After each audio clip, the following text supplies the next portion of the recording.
You are listening to KC Sports Network, the #1 podcast network for today's Kansas City sports fans. With former players from your favorite teams, informed perspectives, and former insiders, this is the place for you. KC Sports Network is proudly presented by Emprise Bank, your partner in possible.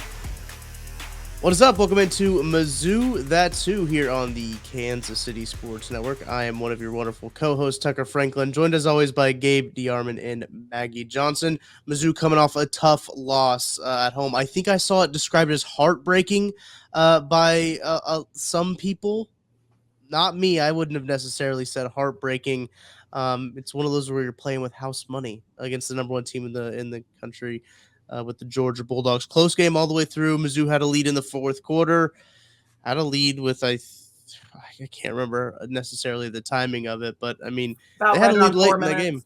Yeah, had a lead late in that game. And if you would have told me Missouri would have had a lead late in the game, I would have said, okay, what happened to Stetson Bennett? What happened to all the guys that they had? But no, Missouri played well, stuck in there with them, made me feel a little bit better. We'll get into that more. But Gabe, how are you doing today? I'm good. Ready to go again. It was fun to be at Faroe for a game that felt like a big game because it had been a minute. I have to admit on this podcast, I was invited to go to that game. Someone said, "Hey, I have a ticket for you. You can come to the game." And I said, Chiefs play the next day. It's a primetime game. It'd be late for me getting back. Kind of weighed my pros and cons. And I said, I probably just going to stick this one out. If the Chiefs maybe had the Monday night game like they do this week, maybe that's a game that I say, you know what, let's just go. Let's go and have some fun. Tough one for me that I didn't take advantage of that opportunity. But Maggie, you were there, correct? I was there. I was given tickets and I did attend the game.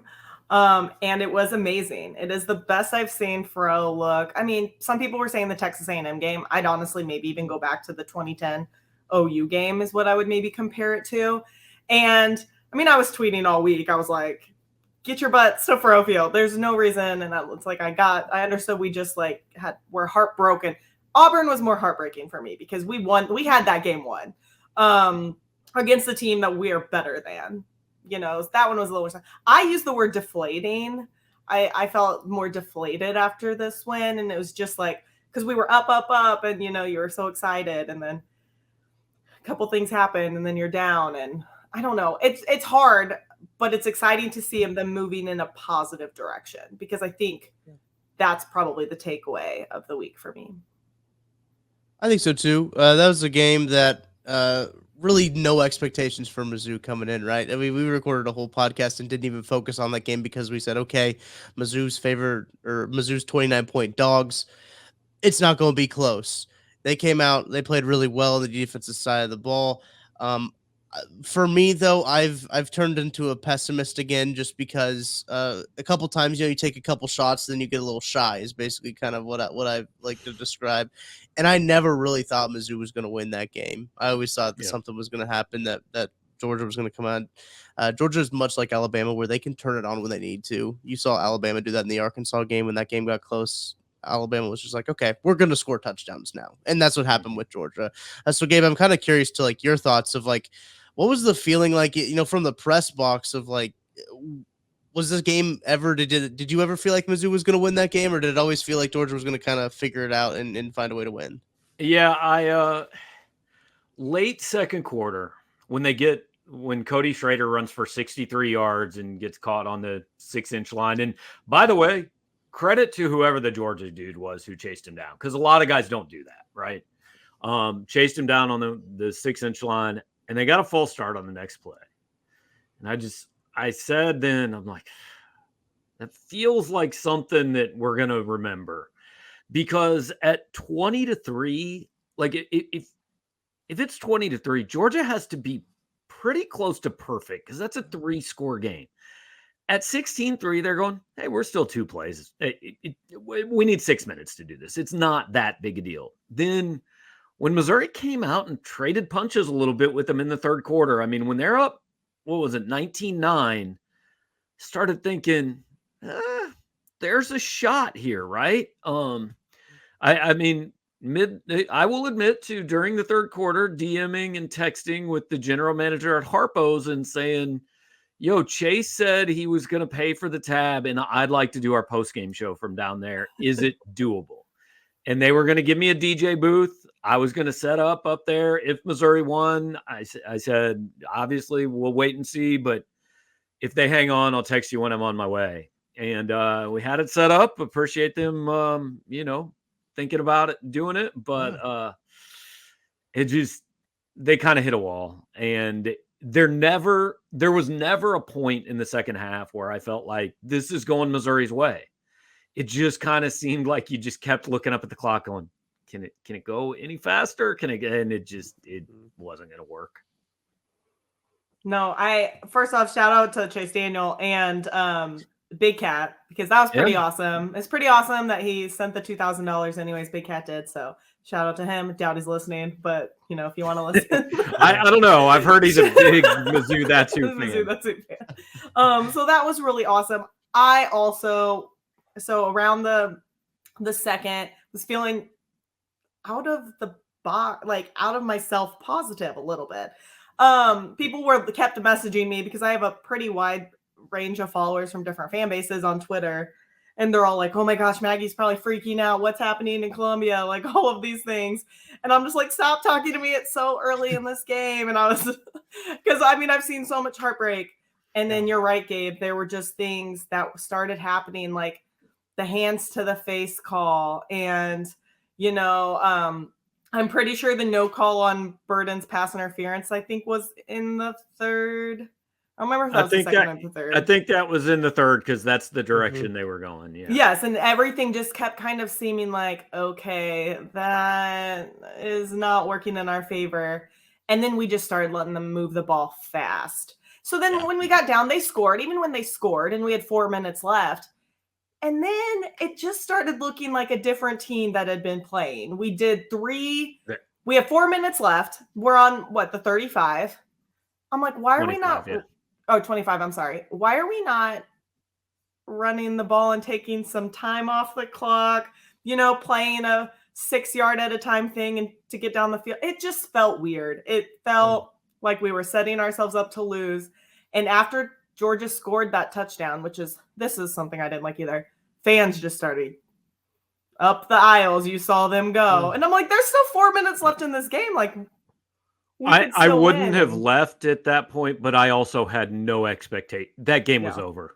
I had no expectation Missouri could go down the field and score. And that was, Maggie, the drive you're talking about, right? They were still up 3. And I think Drinkwitz threw the ball 3 straight times? No, we were down. That was after Georgia went up 26-22. Okay. Yeah, they got within 3 with like 9:50 left. They took the lead with 4:03 left. So I'm thinking of the drive that after the offensive drive after Georgia got within 3 was not a very good drive either. Most of the offensive drives were not particularly good. Yeah, that's fair. We can harp on play calling, and I'm sure we'll talk about the last drive because I didn't agree with the strategy. But I don't know what you're going to call that works when, the numbers look good rushing, but it was largely about 3 plays. Mm-hmm. They threw the ball pretty well in the first half, but once Dominic Lovett was out of that game, there was nothing that worked on offense. They were once Georgia went up 4 and you knew Missouri needed a touchdown. I just didn't see how it was doable. It felt almost like the end of the Kentucky game last year when we blocked the field goal and we got the ball back and we couldn't do anything. We just couldn't. We couldn't move, and that's exactly how it felt. Deja vu moments. I think. Shout out to Harrison Mevis, by the way, for after a catastrophic game for him to come out and nail a 56-yarder and nail a couple 50-yarders, I think, is what he ended up with. And the swag with what he would nail those with and then walk off the field. You would not have guessed. 3-second video of the strut I've watched it seriously like 85 times. It's amazing. You would not have guessed that guy missed a 26-yarder the week before for a game. But shout out to him. That was the best. He's the best offensive player for Missouri right now. Might actually be the leading scorer.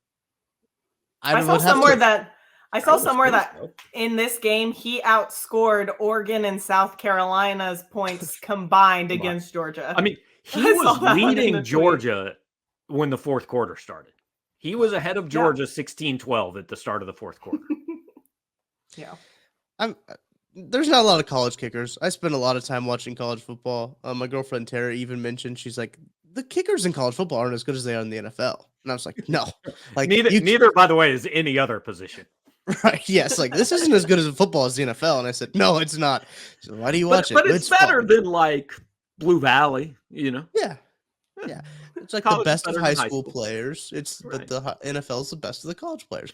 No, I think that game was certainly, it was fun to see how the other half live, right? I think is kind of how you can describe that game for a little bit.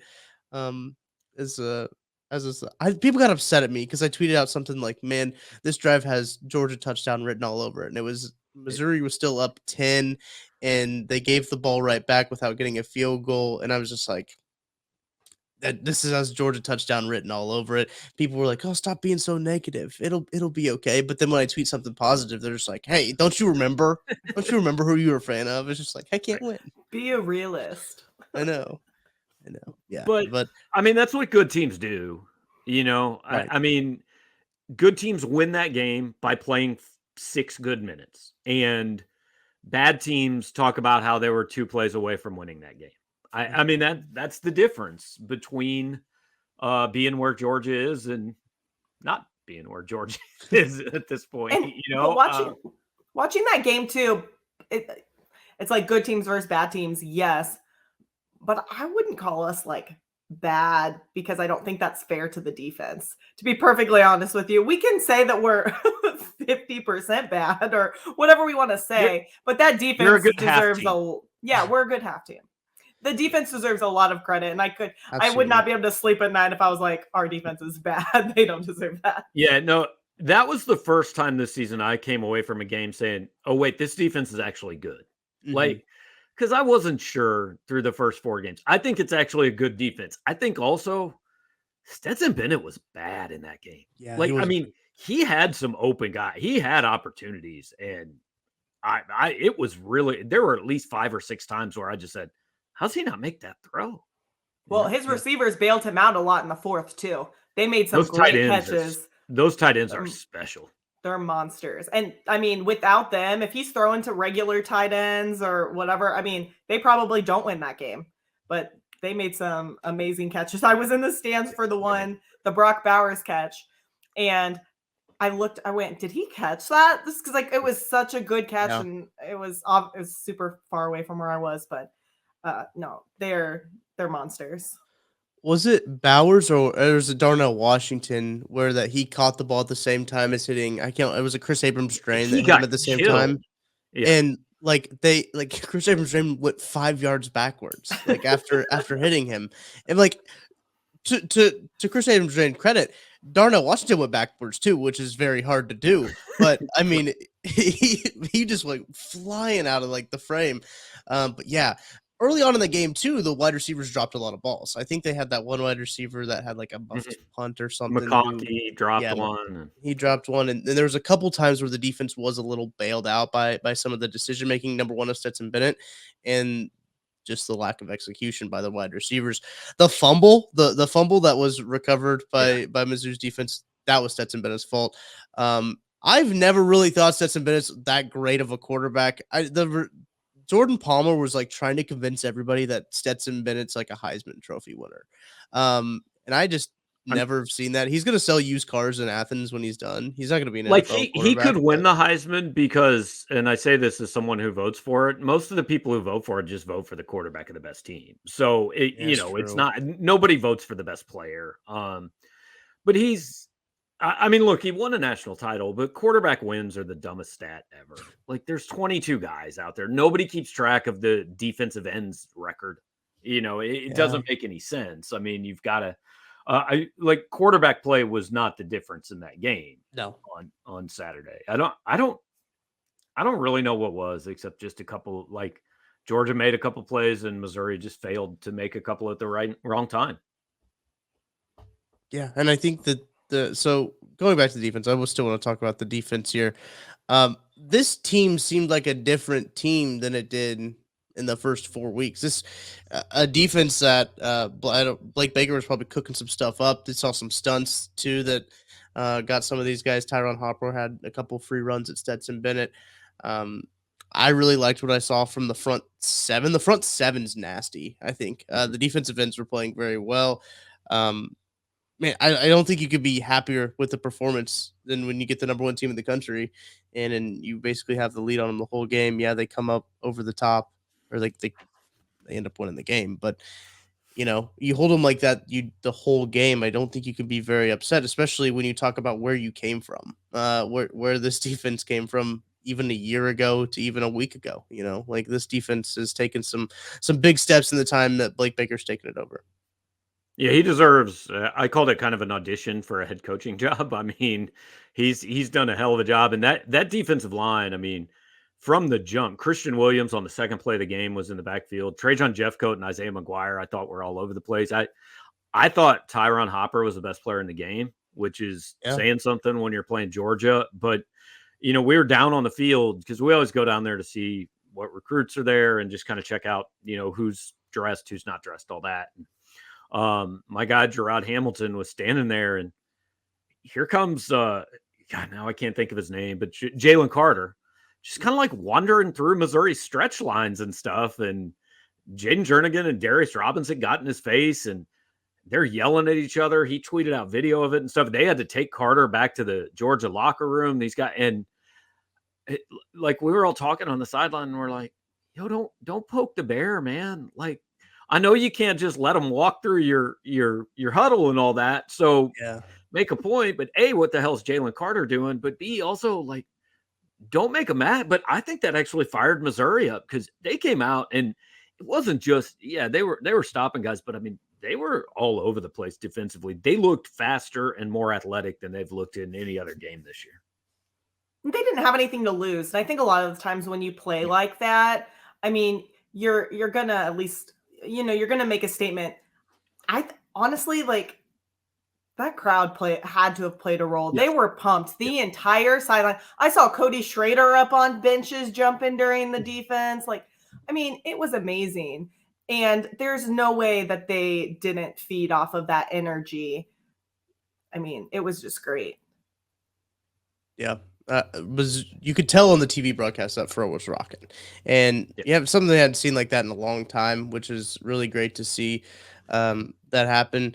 And kind of watching this defense and watching this team as a whole, seeing it seems like a different team, kind of made me rethink my expectations for this team. Not saying that I'm going to say, hey, they're going to be a bull team. Be careful. Gabe, you know that after every game we make sweeping judgments on the rest of the season. You know this is how this works. But it made me get a little bit more confidence to say, hey, this team could beat Vanderbilt. Because as you guys know, I was not on this team could beat Vanderbilt train a week ago. So if you look at the schedule moving forward, Gabe, did it kind of what are you managing your expectations better than I am, basically, is what I'm asking? I'm waiting for next week. Okay. Because I mean, there's two parts to it. First of all, they deserve a lot of credit for playing with Georgia, and I'm not trying to take any of that away. But they didn't win the game. And if you win that game, it is the lead story on every college football show that night. If you lose that game, it's there, it's mentioned, but everybody kind of forgets about it pretty quick because teams struggle all the time. I mean, Bama, Texas was a big story for a minute, and then it kind of went away. So what I want to see is I'm impressed they got up off the mat from what happened to him at Auburn. Eli Drinkwitz deserves a lot of credit for that. But they also had the number one team in the country coming to their place for a night game in front of a near sellout crowd. That's a lot easier to get up for than a middle-of-the-road Florida team at noon in the swamp. So if Missouri, I mean, I said after the game, if they play that game 7 more weeks, they're going to win every game the rest of the way if they play like that. But what if they come out and they spent everything they had on Georgia and it was a loss and they're flat at Florida?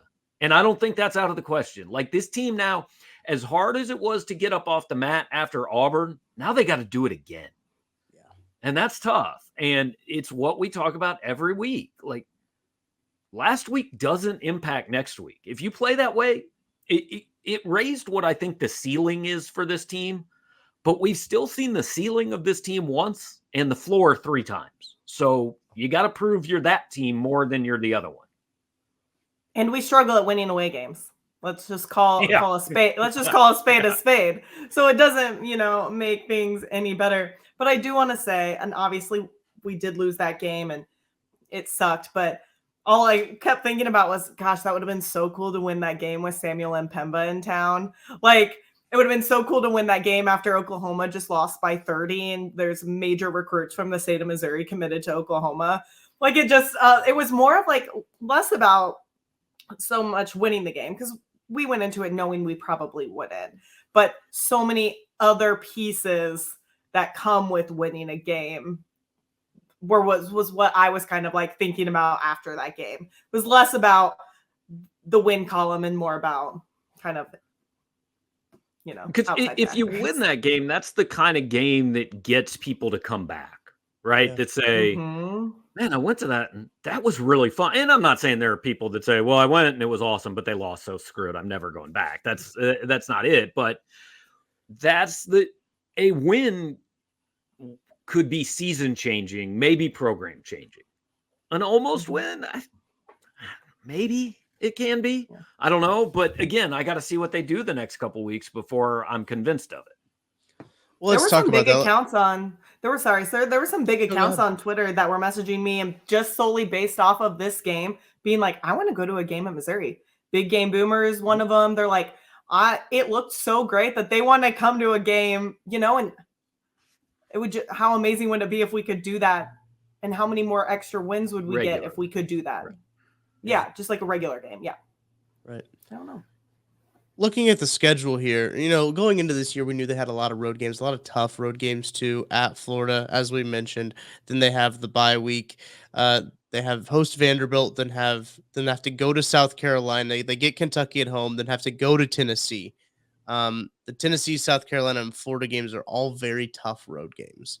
And looking at that going forward now, knowing kind of what we have about this team, we talked about this. We were kind of talking about this before we started in our production meeting, you could say, for the show about what Missouri has to do to get bowl eligible. Right? You can pencil in. I think you can pencil in a Vanderbilt and New Mexico State win. Right? That'll get you to 4 wins. You have to steal 2 more wins, and those 2 wins have to come against Florida, South Carolina, Kentucky, Arkansas, yeah. You got to win 2 of those games. Yeah. You have to win 2 of them. Do I think if that team plays, if that team shows up again, do I think they can win 2 of those games? I do. Do I think that team will show up again? I don't know. I really don't know. That's the biggest what if, is what team is going to show up on a week-to-week basis. And that's the question for every team in America, right? But the difference is a team like Georgia, they don't have to necessarily show up to win. I mean, most of their game. They can walk on the field and they're probably going to be 8-4 to start the season for the most part, just talent alone. Missouri's got to play well. And so now he's got to figure out whatever happened last week, figure out something to replace. Hey, here comes Georgia and their All-American defensive linemen just walked through your huddle and you got 60,000 fans. Like, there has to be something else to get them up. Because if they lose at Florida this week, let's be honest, they're 2-4. And almost winning at Georgia still, it doesn't do anything to further the goals of this season. But it gives you some hope that, hey, maybe they're better than anybody gave them credit for last week. But it proves, like, it's never as good as you think it is.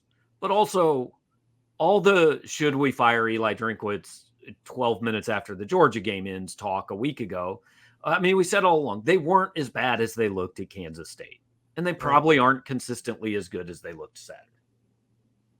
But the game on Saturday gave me like looking forward to the Georgia game, the Kentucky game, or I'm sorry, the Florida game, the Kentucky game, and all of that. Man, they put a lot of hope in us. Yeah. To the regular fan, they gave us a lot of hope. And am I saying we're going to go into Florida and win that game? I don't know. But if they show up at home against Kentucky like that, if they show up at home against Arkansas like that, because Arkansas is really not that great of a football team. They kept it close with them with Alabama after Alabama lost Bryce Young, but they're not unbeatable by any means. Here's the secret about the SEC. There's only really 2 great teams every year. Yeah. Like they like to tell everybody, well, our 12th place team can beat your 12th place team. I mean, probably, but your 12th place team still kind of sucks. I mean, there's only like the whole thing about the SEC has been built on, well, our 10th place team can beat our 3rd place team. Yeah. I mean, we were talking before, the 9th place team in the Big 12 might be able to beat the 1st place team in the Big 12, but doesn't mean the Big 12 is great. It means they have a bunch of teams that can beat each other on any given day. I think the SEC has 2 teams at another level, and I'm not sure who's the 3rd best team in the SEC? Ole Miss, I guess. Probably. Yeah. Or Tennessee. Yeah. And I think Tennessee's good, but they're not. You can invent worlds in which a bottom half of the SEC team is going to beat them. Yeah. I think the kids call it these days mid-offs. I think everybody in the SEC is like it's just a mid-off. Yeah. I think too, luckily for the SEC, both of their good teams are on other sides of the division. Unlike the Big Ten, 2 of their good teams are on the same side of the division, and they got one division that's absolutely bad. But yeah, that's what I always think about these games. These Florida games are always weird games. It seems like something always weird happens in a Florida game, whether it's Missouri goes and blows them out. And it's just like, that's weird. That wasn't really supposed to happen. Or Florida blows Missouri out. Or there's a fight and one coach trolls the other coach who just got fired. And yeah, there's nothing normal happens in a Missouri-Florida game. It's just the beauty of the beast, the nature of the game. Nothing normal is going to happen. So prepare yourself for the unexpected in this game. Florida got a good quarterback, better than Stetson Bennett. I'll say that right now. I'll die on that hill. Anthony Richardson hasn't played the best consistently, but he is a good quarterback. Something Mizzou's going to have to watch out for. The defense is going to have to watch out for. Florida's been in a lot of weird games this year. A lot of weirdly close games. The South Florida game. South Florida probably should have won that game.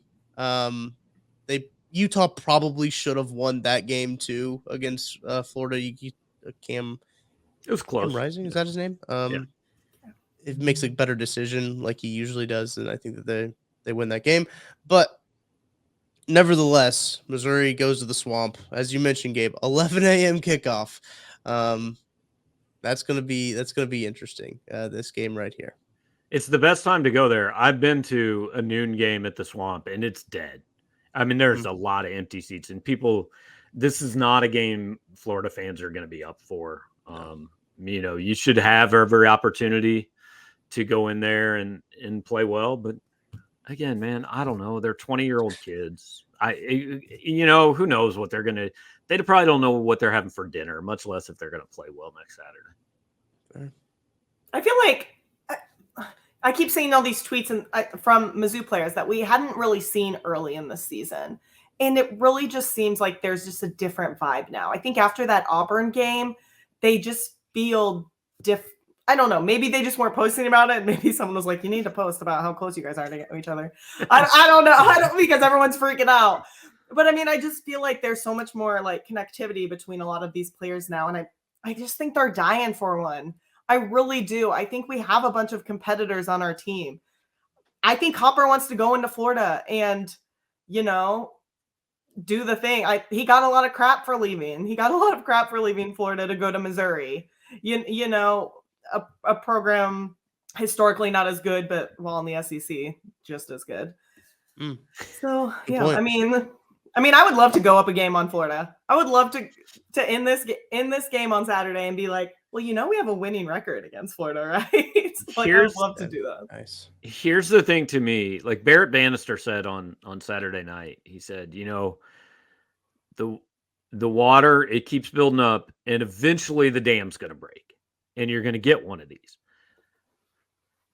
But it has to break because the danger is if it doesn't, the frustration level of, we can't keep banging our head into this wall. And so,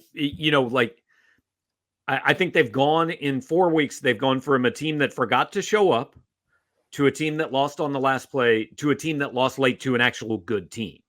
So there's only one step left, but that step has to get taken at some point soon, because if it doesn't, you start to, then all the excitement. I mean, you see it all the time. How many half teams can go through a season? At what point does the defense say, I don't know what else we can do, guys? Like, you got to help at some point, and I don't get any sense of any finger pointing or anything. I'm just saying at some point that dam does have to break, because otherwise that's where it ends up.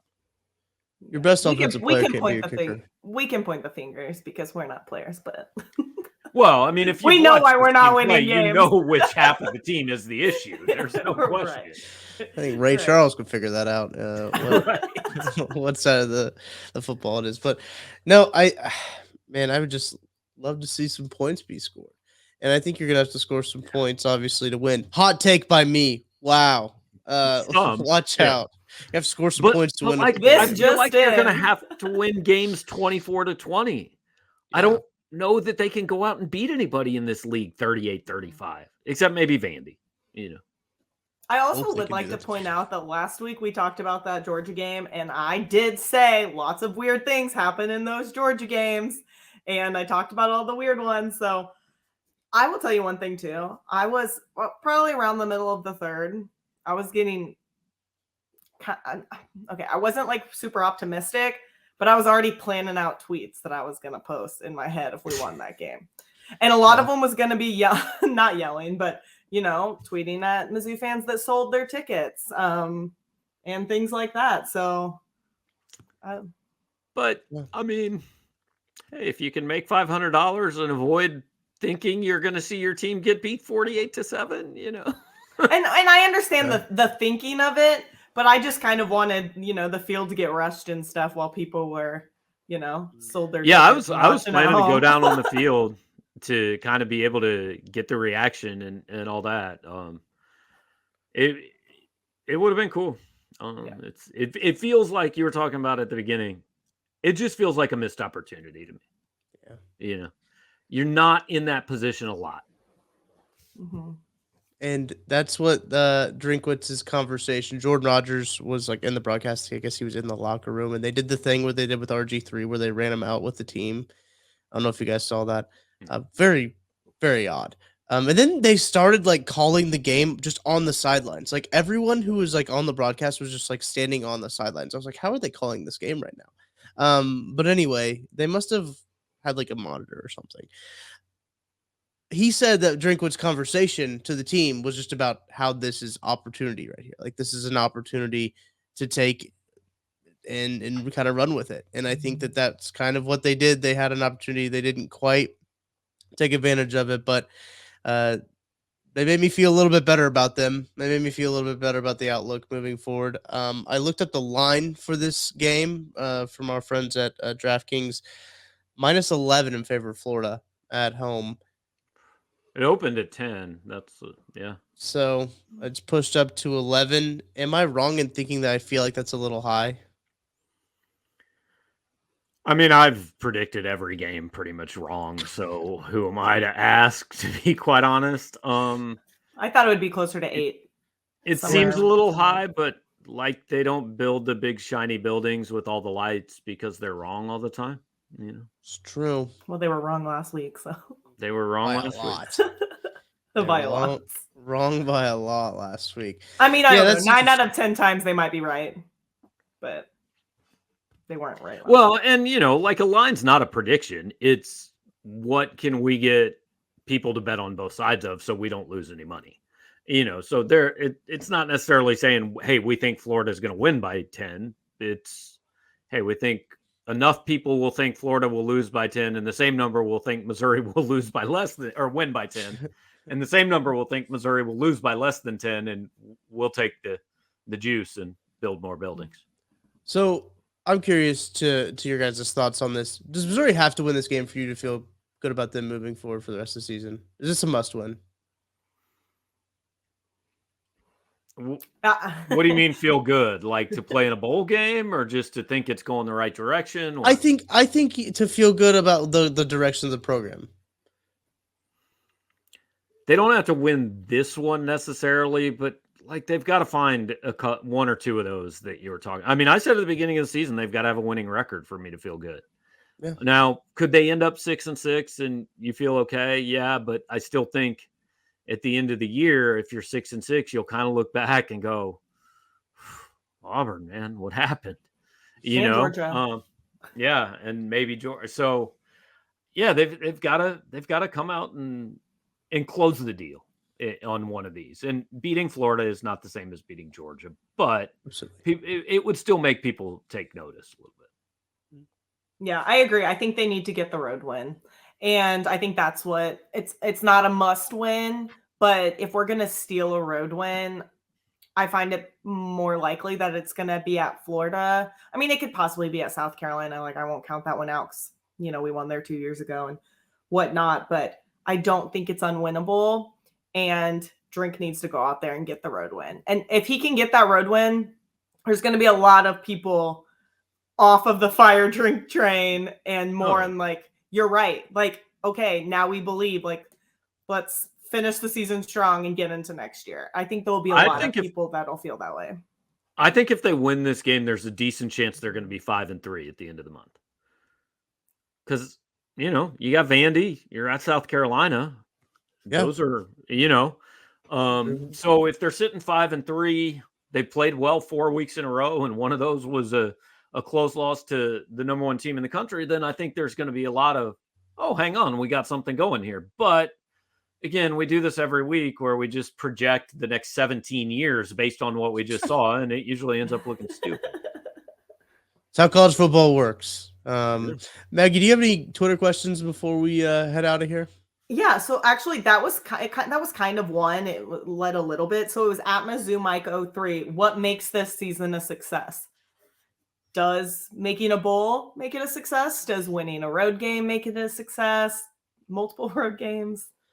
I can't sell 5-7 as a successful season. I can't do it. Now you can do some things at 5-7 that I mean, it's really kind of about development. Does Luther become a better player?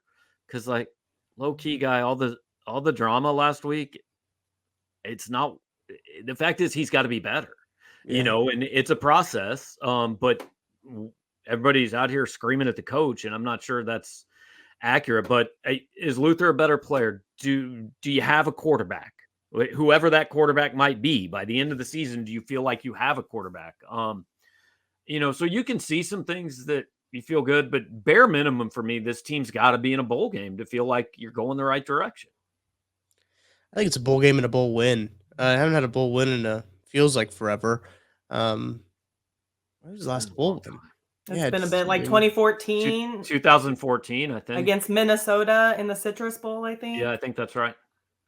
It's been, we played Texas in that Texas Bowl, and we went into it pretty confident. Tom Herman and his stupid face. I hate Tom Herman. I know. No. But yeah, no, I think you got to win a bowl game. From Drink's point of view, I think it maybe buys him an extra year if he does get a bowl game win. But that'd be for me. By the way, College Game Day talked about the Luther Burden thing, which people saw how I felt about that on Twitter, but yeah, I thought it was extremely inappropriate and bad journalism. Just so we can clear this up, like I posted this on our site, but if there's people listening that don't subscribe to powermizzou.com, turn it off. You're not allowed to listen anymore. But if there are, like, from what I was told last week, the whole transfer stuff is so overblown and there's no thought of it. He's frustrated. He's not playing well. He was frustrated by all the talk he saw of people thinking he was going to transfer. And said, I need to clear out some of the social media stuff. Now, when you're 18, you might not quite realize as soon as you do that, grown men all over the country are going to assume the worst and run to their keyboards and panic, which is another discussion. So, but Luther's here the rest of the year, and people say, well, only the rest of the year. What happens? I don't know what happens after that. Every player in America might transfer after that. I mean, look at what's happened the last few years. Yeah, at this point, you don't want Lovett to go. There's multiple players you don't want to go. So, yeah, no, I agree. Thank you for clearing that up for us, Gabe, at Power Mizzou. Yes. Do what I can. Okay, I'm going to ask another question. At AR Rosen 76, what type of impact does Saturday night's atmosphere and on-field product have on recruiting? It helps. When kids walk away from kids who are at that game are going to walk away and say, wow, that was cool. I'd like to see that again.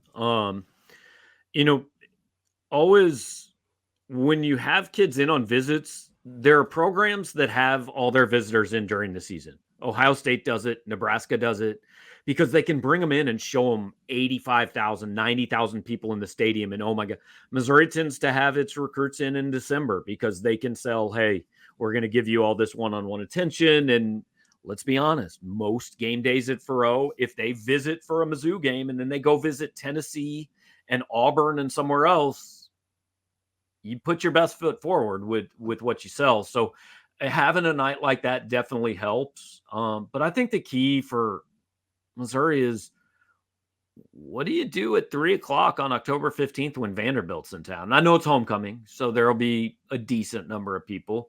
I refuse to throw New Mexico State in there, but what's the turnout like for the Kentucky game? It needs to be, because Saturday night still wasn't a sellout, and there were a lot of Georgia fans there. Like, if you want to do this, then yes, the team has to give you a reason, but also Saturday night needs to be more the norm than something we're talking about like that was the coolest thing we've seen in 7 years.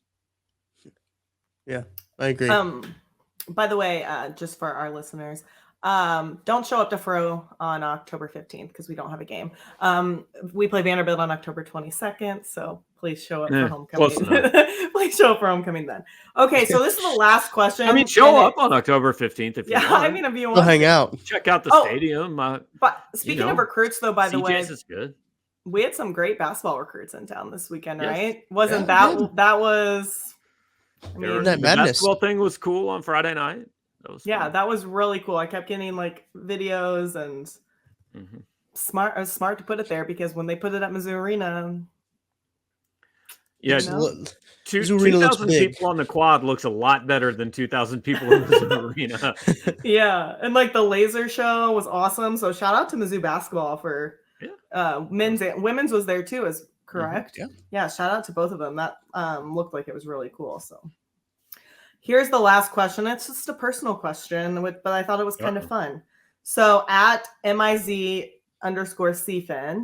what is your favorite Mizzou helmet we've ever worn? We've had so many different styles of them, and Gabe doesn't have any opinions on uniforms. I know really? this because I tweeted out about the uniforms.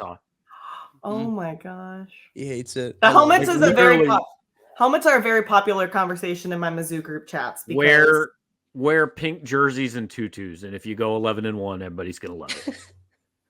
Probably true. I'll go ahead and say mine. Well, so I have two. Well, kind of two. So back in July, I tweeted at Mizzou football and I asked for a script helmet, and I made a huge thing about it, like a big tweet. Everyone was retweeting and stuff. We got our script helmet.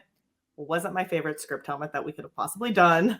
I know I feel bad saying that, but they could have done a little bit better in the script helmet. So DM me, Mizzou football, if you're listening and you want help with a good script helmet. My other favorites are, I love the matte black with the chrome silver tiger. Not everybody's favorite, but I think it looks dope. And the white with the chrome silver tiger as well.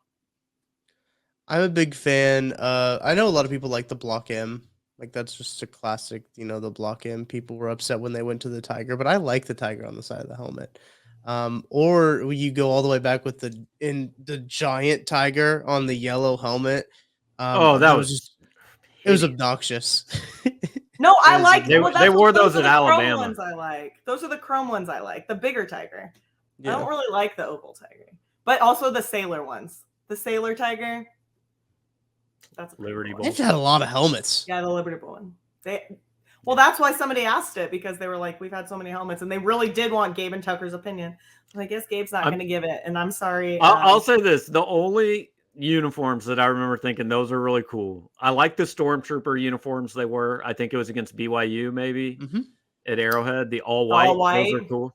Those are very cool. I liked the I can't remember what they called it, but like Nike combat uniforms or something they wore against KU with the matte gray helmet. Yeah. That was cool. I like those.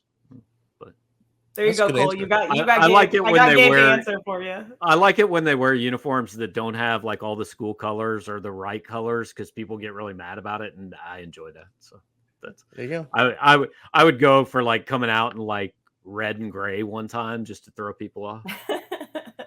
People would not be happy with that. Yeah, no. Northwest wears red sometimes. Northwest does? Northwest Missouri State. They'll wear a red pall. Yeah. Well, they'll do black and red. So I mean, they do that. I support that. I guess when you have a lot of national championships, you just do whatever you want to do. Yeah. It works. Yep. So that was last question there. Yep, that was it. Sorry for all those other questions that didn't get answered, but some of them felt like they were just rhetorical. So some of them were questions. I mean, some of them weren't questions, and I don't know what's going to happen with Wisconsin's coach. I think I saw one of them. I think I saw one of them that said, "Why are you the way that you are?" Well, Missouri travels down to the Swamp 11 a.m. You can check that out. I don't know what channel that's on, but I'm sure you can Google it and figure it out. So great podcast hosting by me for not having that ready for you. It feels like a CBS game. If I had to guess, it feels like it would be. No, it's on one of the ESPN SEC network type. Great. Channels. Now I'm gonna have to Google it. I mean, I'm just looking right. It's on ESPNU at 11 a.m. All right. There you go. ESPNU 11 a.m. There you go. Make sure to watch the game. We will be back next week. Maybe talking college hoops. Who knows? We'll see how the Florida game goes. Hey, it is a bye week after Florida, so there's a true. natural little break point there. Talk some hoops, some impressions from Mizzou Madness. We can get all that in there. But thank you for listening to this week's edition of Mizzou That's Who. We'll be back next week. So until then, we'll talk to you later.